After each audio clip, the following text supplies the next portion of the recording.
But do remember what happened to the India Shining campaign, and do remember who won that campaign. Is that this is a much closer election than is being propagated by the media.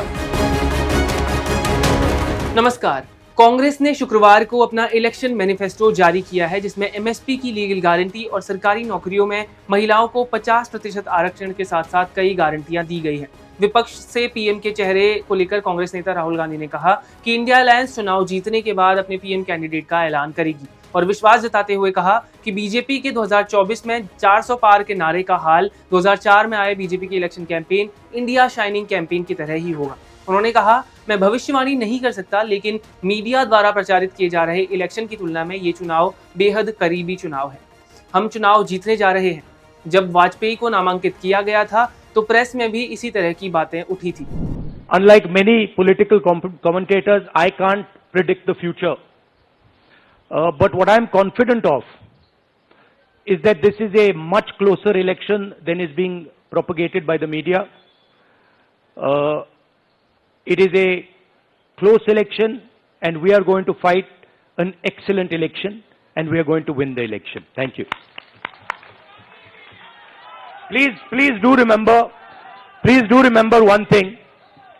Please do remember that there was a similar feeling being generated by the press when Mr. Vajpayee was Prime Minister. There was the India Shining campaign. So we have a similar idea being propagated. India Shining with 2-3 new dimensions. International dimension, all sorts of new dimensions, full support by the monopolists in the country. But do remember what happened to the India Shining campaign, and do remember who won that campaign. Thank you. तो क्या था India shining campaign, पहले ये समझते हैं। जिस तरह इस बार के चुनाव में अब की बार 400 पार का नारा दिया है, उसी तरह बीजेपी ने साल 2004 के चुनाव के लिए इंडिया शाइनिंग का नारा दिया था। सभी एग्जिट पोल और चुनावी प्रेडिक्शन में एनडीए जीत रही थी। 2004 के एग्जिट पोल के अनुसार एनडीए को 250 से 275 सीटें मिल रही थी और यूपीए 100 से 150 सीट में ही सिमट रही थी, लेकिन हकीकत इससे बिल्कुल अलग रही। उस चुनाव में बीजेपी हारी और यूपीए को मिली 208 सीटें, वहीं एनडीए को सिर्फ 181 सीटें ही मिली। इंडिया शाइनिंग को अक्सर केंद्र में एनडीए सरकार की सत्ता में वापसी में विफलता के सबसे बड़े कारणों में से माना जाता है। इस अभियान के आलोचक और ऐसे बहुत सारे लोग कहते हैं कि इस अभियान के एक तरफा शहरी विकास पर केंद्रित होने के चलते इंडिया शाइनिंग विफल रहा। हालांकि उस दौरान बीजेपी का कहना था कि चुनाव में जीत और हार सिर्फ कैंपेन पर निर्भर नहीं करती।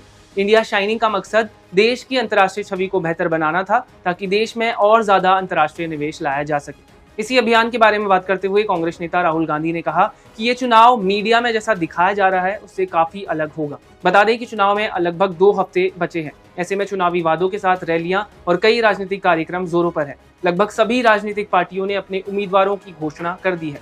आपकी क्या राय है राहुल गांधी के इस बयान पर, हमें कमेंट करके जरूर बताएं। और अगर आपकी उम्र 18 या उससे ज्यादा है तो वोट डालने जरूर जाएं। धन्यवाद।